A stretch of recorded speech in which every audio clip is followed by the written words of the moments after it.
प्यारे बच्चों, आज की इस वीडियो में हम लोग कंटिन्यूअस चार्ट डिस्ट्रीब्यूशन से रिलेटेड एक मोस्ट इंपॉर्टेंट टॉपिक को डिस्कस करेंगे। और ये टॉपिक अगर हम लोग समझते हैं तो आगे के टॉपिक हमारे लिए काफ़ी आसान हो जाते हैं। तो बच्चों, आज की इस वीडियो में जो टॉपिक हम लोग डिस्कस करेंगे वो रहने वाला है force on a charge due to continuous charge distribution. इसके बाद फिर हम लोग बात करेंगे force and electric field intensity due to linear charge distribution. ठीक है, तो चलिए आज के सेशन को स्टार्ट करते हैं। देखिए टॉपिक क्या है बच्चों, तो calculation of force on a charge due to continuous charge distribution. ठीक है, तो कंटिन्यूअस चार्ज डिस्ट्रीब्यूशन है, किसी सरफेस पर चार्ज का डिस्ट्रीब्यूशन कैसा है, यूनिफॉर्मली, तो उसके वजह से फोर्स आपका कितना लगेगा वो फोर्स यहाँ पे कैलकुलेट करना है।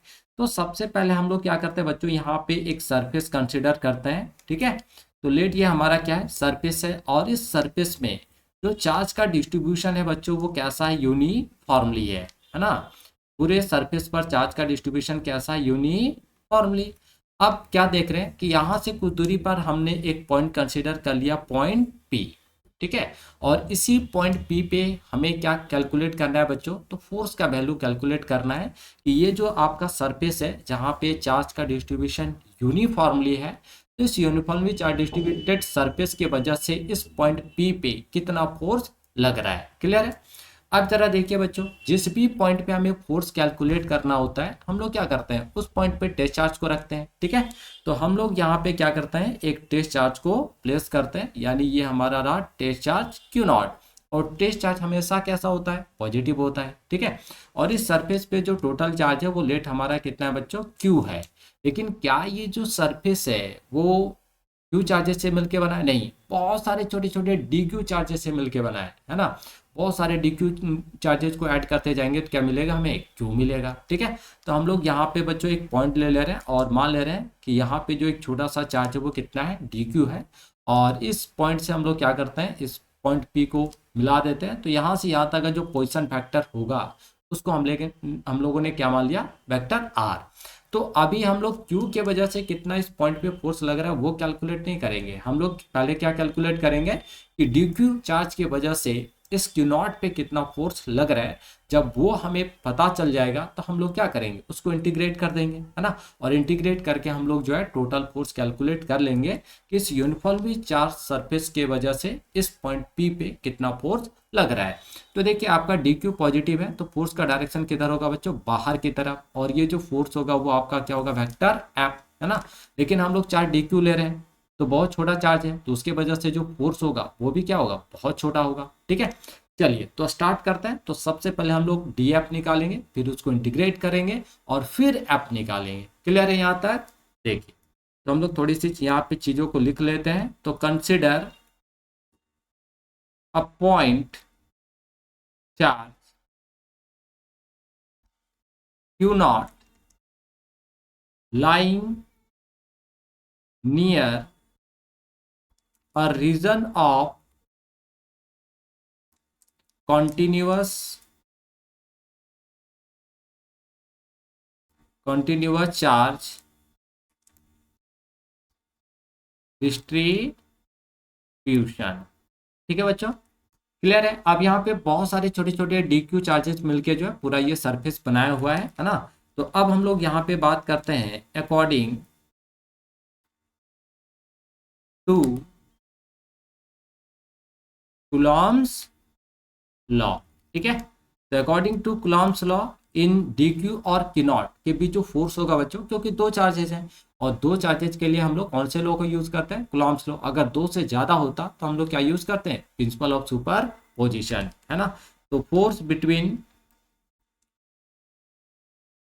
Two charges Q not and D Q, तो क्या हो जाएगा बच्चों, फोर्स बताइए। और यहाँ पे बहुत छोटा सा फोर्स होगा, है ना, क्योंकि चार्ज आपका बहुत छोटा है। तो vector D F equal to 1/4πε0 Q naught into D Q upon are square into. अब जरा देखिए वेक्टर डी एफ है लेकिन ये पूरा टर्म तो आपको मैग्नीट्यूड को रिप्रेजेंट कर रहा है ना। ये जो पूरा टर्म है ये सिर्फ क्या कर रहा है, मैग्नीट्यूड को रिप्रेजेंट कर रहा है। तो हमें यहाँ पे क्या करना पड़ेगा, डायरेक्शन भी लाना पड़ेगा। और डायरेक्शन के लिए किसको लेके आएंगे, यूनिट वेक्टर को। ठीक है, तो यहाँ पे लिखेंगे आर कैप। अब ये डायरेक्शन प्लस मैग्नीट्यूड दोनों को क्या कर रहा है बच्चों, रिप्रेजेंट कर रहा है। क्या यहाँ तक सभी को क्लियर है? चलिए आगे बढ़ते हैं। अब हमें टोटल निकालना है। ये तो हमें पता चल गया कि इस डी क्यू की वजह से पॉइंट पी पे कितना फोर्स लग रहा है, लेकिन हमें क्या निकालना है, इस पूरे सरफेस के वजह से पॉइंट पी पे कितना फोर्स लग रहा है। क्लियर है? तो यहाँ पे हम लोग क्या निकालेंगे, देयरफॉर टोटल फोर्स। और टोटल फोर्स हमें निकालना बच्चों, तो हम लोग इंटीग्रेट करेंगे इसको, वेक्टर डी एफ को इधर भी इंटीग्रेट करेंगे, है ना। और ये हमारा होगा 1/4 pi epsilon naught q naught d Q upon are square, इधर हमारा आर कैप। अब जरा देखिए यहाँ पे 1/4 पाई एप्सिलॉन नॉट और क्यू नॉट जो है ये क्या है, कांस्टेंट टर्म है, तो बाहर आ जाएगा, है ना। और जब इसको हम लोग डिफ्रेंशिएट करेंगे बच्चों ये पूरे टर्म को, तो ये हमारा क्या किस में कन्वर्ट हो जाएगा, वेक्टर एफ में। और यहाँ से आपका क्यू नॉट बाहर आ जाएगा, ठीक है, अपॉन 4 पाई एप्सिलॉन नॉट, आपका अंदर क्या रह जाएगा, तो d Q upon are square, और इधर आपका क्या आर कैप। ठीक है, तो ये जो आपका यहाँ पे निकल के आया, ये क्या निकल के आया बच्चों, टोटल फोर्स निकल के आया, है ना। और इस फॉर्मूला को यहाँ पे हमें क्या करना है, याद रखना है, ताकि आगे के जो टॉपिक है उनको समझने में हमें हेल्प मिले, और वहाँ पे हम लोग बड़े आराम से जो इलेक्ट्रिक फील्ड इंटेंसिटी के फॉर्मूलाज को जो कैलकुलेट कर सकते हैं। क्योंकि ये तो कंटिन्यूअस चार्ज डिस्ट्रीब्यूशन की वजह से अब हम सभी को मालूम है कि जो कंटिन्यूअस चार्ज तीन होता है उसको हम थ्री पार्ट्स में डिवाइड करते हैं, एक लीनियर, सरफेस और वॉल्यूम। तो अगले टॉपिक में हम लोग किसको बात करेंगे, लीनियर चार्ज डिस्ट्रीब्यूशन की वजह से कितना फोर्स आएगा, कितना इलेक्ट्रिक फील्ड इंटेंसिटी आएगा। क्लियर है? ये सारी चीजों को हम लोग 1 by 1 जो है यहाँ पे डिस्कस करने वाले हैं। ठीक है, अगर आप यहाँ पे इलेक्ट्रिक फील्ड निकालना चाहो तो वो भी आप यहाँ पे कैलकुलेट कर सकते हो। ठीक है, तो यहाँ पे इलेक्ट्रिक फील्ड अगर निकालना चाहें तो क्या हो जाएगा, नाउ इलेक्ट्रिक फील्ड इंटेंसिटी क्या होता है बच्चों, तो E इक्वल टू क्या हो जाएगा, vector F upon q not. Clear है? तो वेक्टर F जरा देखिए यहाँ पे क्या आ गया आपका, q naught upon 4 pi epsilon naught, इधर आपका integration d Q upon are square into r cap, और नीचे आपका क्या बच्चों, क्यू नॉट है। ठीक है, तो यहाँ से ये कैंसिल हो जाएगा आपका क्यू नॉट, तो आपका जो E है वो क्या निकल के आएगा, 1/4 pi epsilon naught integration of d Q upon are square vector r cap. ये आपका इलेक्ट्रिक फील्ड जो है बच्चों वो निकल कर आया। क्या यहाँ तक सभी को क्लियर है? क्या सभी को समझ में आ रहा है? अगर समझ में आ रहा है तो इस वीडियो को लाइक जरूर कीजिए बच्चों, है ना। अगर आपने अभी तक हमारे चैनल को सब्सक्राइब नहीं किया है तो चैनल को सब्सक्राइब करके बेल नोटिफिकेशन ऑन करना ना भूलें। ठीक है, तो चलिए अब हम लोग इन्हीं दो फार्मूला को जो है, जो फोर्स और इलेक्ट्रिक फील्ड इंटेंसिटी का निकल के आया, इसको हम लोग अगले टर्म में यूज करते हैं। ठीक है, देखिए तो अगला जो टॉपिक है बच्चों वो हमारा है यहाँ पे force and electric field intensity due to linear charge distribution. यानी अब हम लोग यहाँ पे लीनियर चार्ज डिस्ट्रीब्यूशन की वजह से क्या करने वाले हैं, फोर्स और इलेक्ट्रिक फील्ड इंटेंसिटी कैलकुलेट करने वाले हैं। तो फोर्स ऑलरेडी हमने कैलकुलेट कर रखा है, इलेक्ट्रिक फील्ड इंटेंसिटी भी कैलकुलेट कर रखा है, लेकिन इसका यहाँ पे हम लोग थोड़ा सा यूज करेंगे। ठीक है, तो लीनियर चार्ज डिस्ट्रीब्यूशन में क्या होता है बच्चों,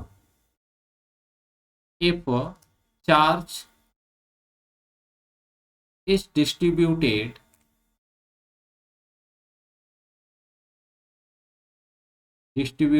ओवर अ लाइन, है ना।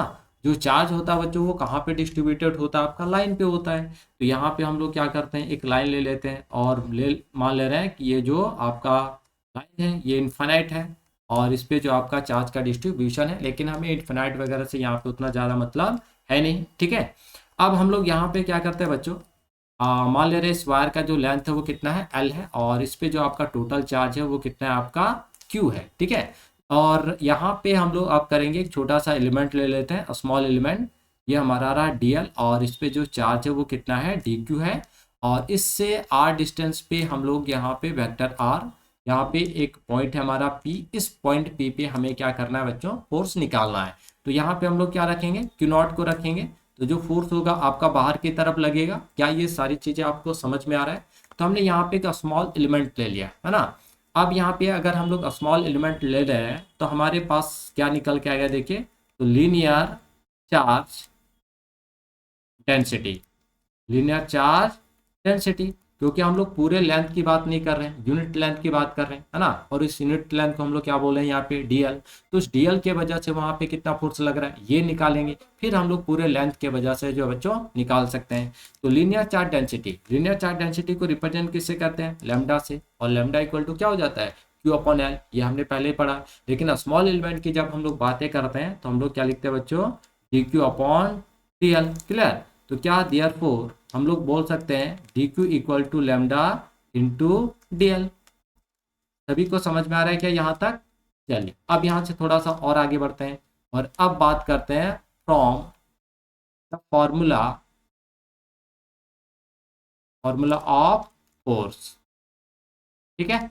तो from the formula of force क्या हो जाएगा बच्चों, बताइए जल्दी से जल्दी से। फोर्स का फॉर्मूला क्या था, अभी अभी हम लोगों ने पिछले स्लाइड में पढ़ा है, एक बार आप देख लें अगर आपको नहीं समझ में आ रहा है तो ये है आपका फोर्स का फॉर्मूला। ठीक है, क्या क्लियर हो गया सभी को। चलिए तो यहाँ पे लिख देते हैं, vector F equal to q naught upon 4 pi epsilon naught integration क्या होगा बच्चों यहाँ पे, d Q upon are square r cap. ठीक है यहाँ तक। अब जरा देखिए हमने अभी अभी यहाँ पे डी क्यू का वैल्यू निकाल के रखा हुआ है और डी क्यू का वैल्यू कितना है बच्चों, लेमडा डीएल, तो वो यहाँ पे हम लोग पुट कर देंगे, है ना। तो हमें मिल जाएगा vector F equal to q naught upon 4 pi epsilon naught integration of d q के जगह lambda d l upon are square r cap. क्या आप लोगों को कुछ समझ में आया कि अगर लीनियर चार्ज डिस्ट्रीब्यूशन होगा तो हमारा जो फोर्स का फॉर्मूला निकल के आएगा वो lambda d l upon are square होगा बच्चों। ठीक है। तो अब हम लोग बात करते हैं इलेक्ट्रिक फील्ड इंटेंसिटी पे। तो now electric field intensity formula क्या होता है बच्चों, vector equal to vector F upon q naught, है ना। तो एफ का फॉर्मूला क्या है, तो देखिए क्यू नॉट यहाँ पे 4 पाई एप्सिलॉन नॉट और इंटू क्यू नॉट यहाँ पे लिख दे रहे हैं और इंटीग्रेशन इधर हो जाएगा lambda d l upon are square r क्या। तो क्यू नॉट से क्यू नॉट आपका कैंसिल, तो देयरफॉर आपका ई कितना निकल के आया बच्चों, तो 1/4 pi epsilon naught integration of lambda d l upon are square r cap. सभी को क्लियर है ये सारी चीजें। तो ये आपका यहाँ पे इलेक्ट्रिक फील्ड इंटेंसिटी और ये आपका फोर्स निकल के आया है लीनियर चार्ज डिस्ट्रीब्यूशन के केस में। ठीक है बच्चों, तो क्या आप लोगों को ये दो टॉपिक क्लियर हो गया। अगर आप लोगों को क्लियर हो गया बच्चों तो इस वीडियो को लाइक जरूर कीजिए। ठीक है, अगर समझ में आ रहा है सारी चीजें तो कमेंट बॉक्स में कमेंट जरूर करके बताइएगा कि आप लोगों को वीडियो कैसा लगा। ठीक है, तो नेक्स्ट वीडियो में हम लोग आगे के टॉपिक को डिस्कस करेंगे और नेक्स्ट वीडियो में हम लोग बात करेंगे लीनियर चार्ज डिस्ट्रीब्यूशन के जगह पे surface charge distribution and volume charge distribution. तो आज के इस वीडियो में हम लोगों ने फोर्स का फॉर्मूला देख लिया, है ना, कि अगर कोई सरफेस है उसके वजह से अगर यूनिफॉर्मली चार्ज डिस्ट्रीब्यूशन है उस सरफेस पे तो उसके वजह से किसी भी पॉइंट पे इलेक्ट्रिक फील्ड इंटेंसिटी कितना होगा, फोर्स कितना होगा। फिर हम लोगों ने लाइन चार्ज की वजह से भी देख लिया कि लाइन चार्ज की वजह से फोर्स कितना आएगा, इलेक्ट्रिक फील्ड इंटेंसिटी कितना आएगा। ठीक है, तो नेक्स्ट वीडियो में हम लोग बात करेंगे बच्चों सरफेस चार्ज डिस्ट्रीब्यूशन के वजह से कितना आएगा और आपका जो वॉल्यूम चार्ज डिस्ट्रीब्यूशन है उसके वजह से इलेक्ट्रिक फोर्स और इलेक्ट्रिक फील्ड इंटेंसिटी कितना आएगा। ठीक है, तो वीडियो अगर अच्छा लगा हो तो वीडियो को लाइक जरूर कीजिएगा, अपने दोस्तों के साथ शेयर जरूर कीजिएगा और अभी तक हमारे चैनल को अगर आप लोगों ने सब्सक्राइब नहीं किया है तो सब्सक्राइब करके बेल नोटिफिकेशन ऑन जरूर कर लीजिएगा। ठीक है बच्चों।